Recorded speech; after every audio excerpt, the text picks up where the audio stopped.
Fletcher's Fields on the outskirts of Toronto was recently the setting for an important milestone in the development of North and South American rugby, as it staged the finals day of the new America's Rugby Championship. The tournament is intended to provide a competitive platform between domestic and international rugby for the region. It's been structured by the IRB at a level higher than its predecessor, the North American Four, the aim being to expose both players and coaches to elite rugby on a more regular basis. There was a preliminary round of 4 teams from Canada in this competition. Of those 4 teams, the BC team, Bears and the Ontario Blues qualified for the final rounds. They will play against, Ontario will play against USA in the bronze final, and British Columbia Bears will play against Argentina in the gold medal game.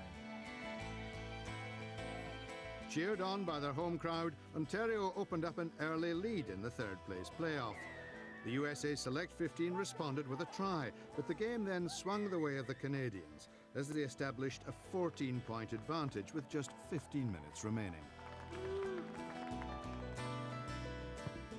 US national captain Kevin Swiren then crossed twice in quick succession to tie a thrilling match at 24-all. And there was a suitably dramatic end to the game as Steve Piatek kicked a late penalty to seal victory for the Blues. I think it's been outstanding. I think it's what we need in North America. We need to get playing rugby at a higher level and more often. I think next year I'd actually like to see this tournament expanded, maybe play a home and away series against all the Canadian teams, because it comes through even with our national team. The more experience we have playing at this level, the better we're going to be and the better we'll be able to play at this level and finish games like this. The final was between Argentina A and the British Columbia Bears.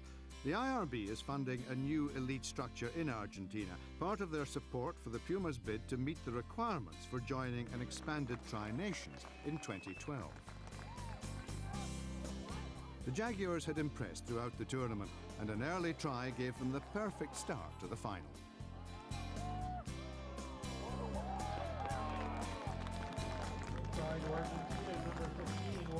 Canadian province kept in touch through the boot of fly half Nate Hirayama, but some poor tackling allowed Jaguars number 8 Benjamin McComey to restore his team's advantage just before the break.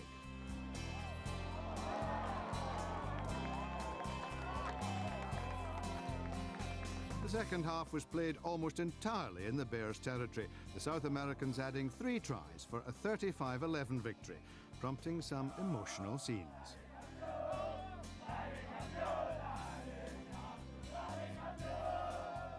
This was a brilliant experience. We're very happy and we want to thank everyone. And now we want to celebrate. Despite the disappointment, the Bears had learned a lot from their participation in the tournament. The opportunity to take another level up from the clubs to a provincial level, leading further into international competition or national competition, has been a huge stepping stone. It's the first year, so we'll see the benefits probably here in the next little bit, but in the meantime, it's been a very positive step for rugby in this country. With the possible addition of Uruguay, Brazil, Chile and Mexico in the future, this tournament could yet develop into a major event on the global rugby calendar.